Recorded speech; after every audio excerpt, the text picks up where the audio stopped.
My experience is with people that we're probably running at about 51% of our capacity.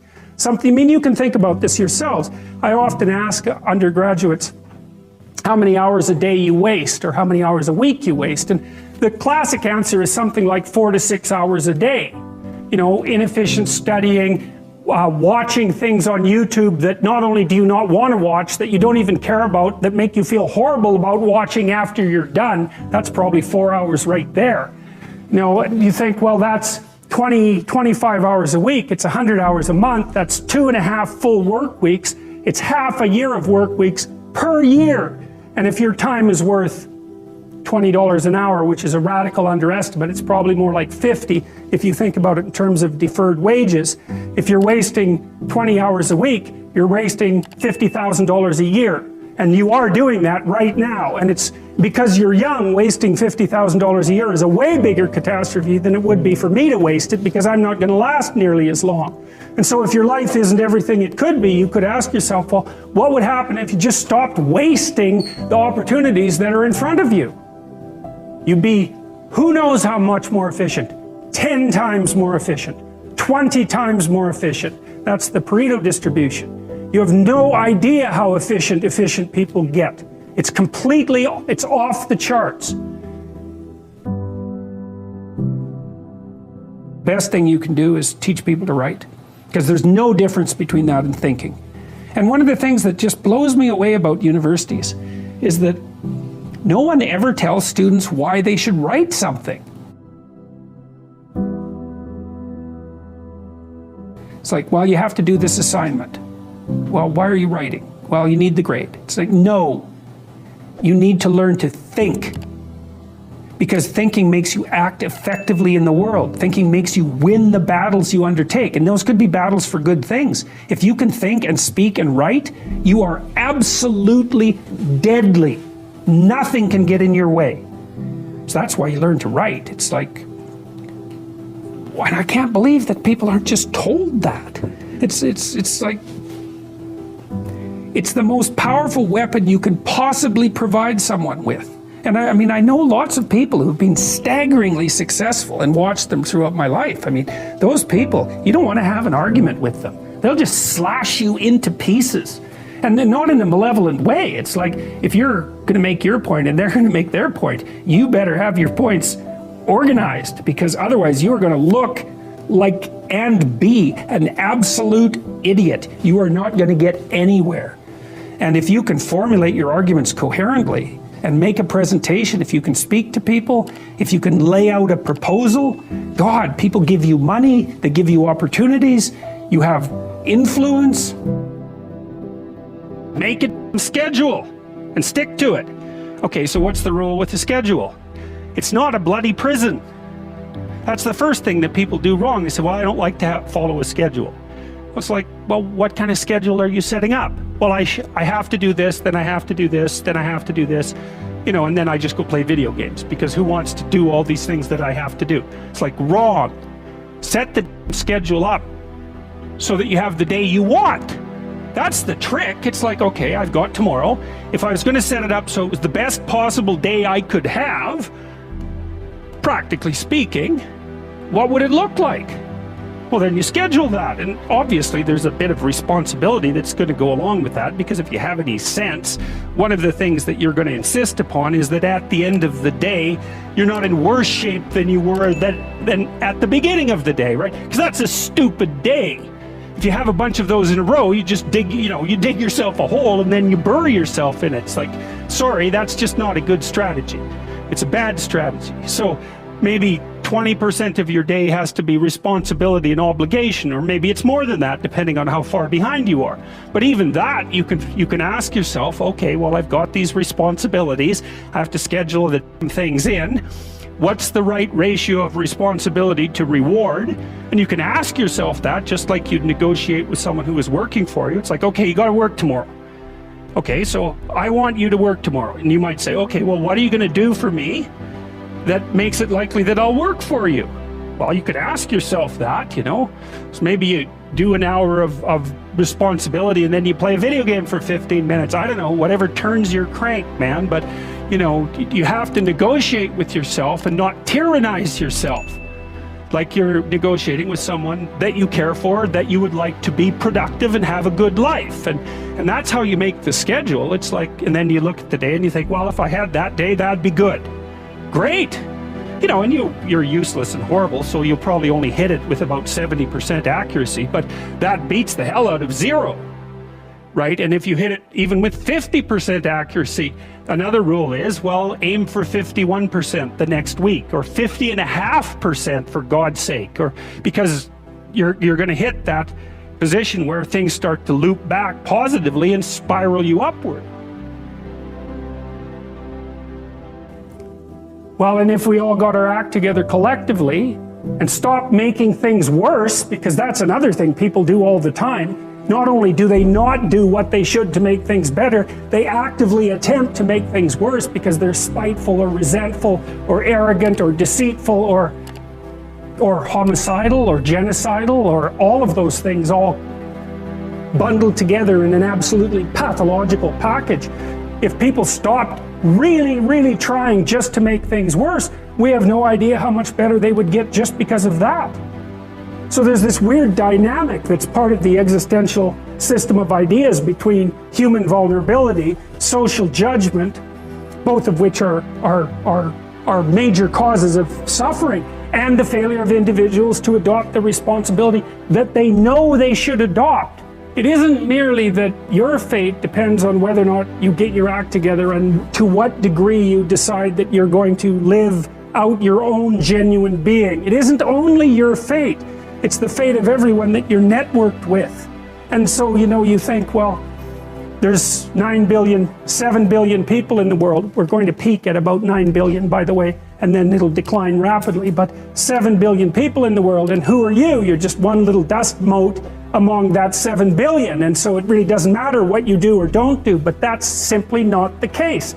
It's the wrong model, because you're at the center of a network. You're a node in a network. Of course, that's even more true now that we have social media. You'll know 1,000 people, at least over the course of your life.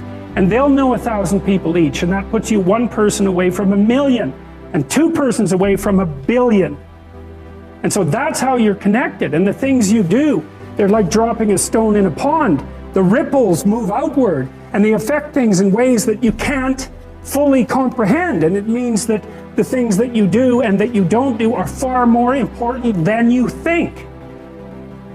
And so if you act that way, of course, the terror of realizing that is that it actually starts to matter what you do. And you might say, well, that's better than living a meaningless existence. It's better for it to matter. But I mean, if you really asked yourself, would you be so sure if you had the choice? I can live with no responsibility whatsoever. The price I pay is that nothing matters. Or I can reverse it and everything matters. But I have to take the responsibility that's associated with that. It's not so obvious to me that people would take the meaningful path. You know, when you say, well, nihilists suffer dreadfully because there's no meaning in their life and they still suffer. Yeah, but the advantage is they have no responsibility. So that's the payoff, and I actually think that's the motivation. Say, well, I can't help being nihilistic. All my belief systems have collapsed. It's like, yeah, maybe. Maybe you've just allowed them to collapse because it's a hell of a lot easier than acting them out. And the price you pay is some meaningless suffering, but you can always whine about that and people will feel sorry for you, and you have the option of taking the pathway of the martyr, so that's a pretty good deal, all things considered, especially when the alternative is to bear your burden properly and to live forthrightly in the world. Well, what Solzhenitsyn figured out, and so many people in the 20th century, it's not just him, even though he's the best example, is that if you live a pathological life, you pathologize your society. And if enough people do that, then it's hell. Really, really. And you can read the Gulag Archipelago if you have the fortitude to do that, and you'll see exactly what hell is like. And then you can decide if that's a place you'd like to visit, or even more importantly, if it's a place you'd like to visit and take all your family and friends. Because that's what happened in the 20th century.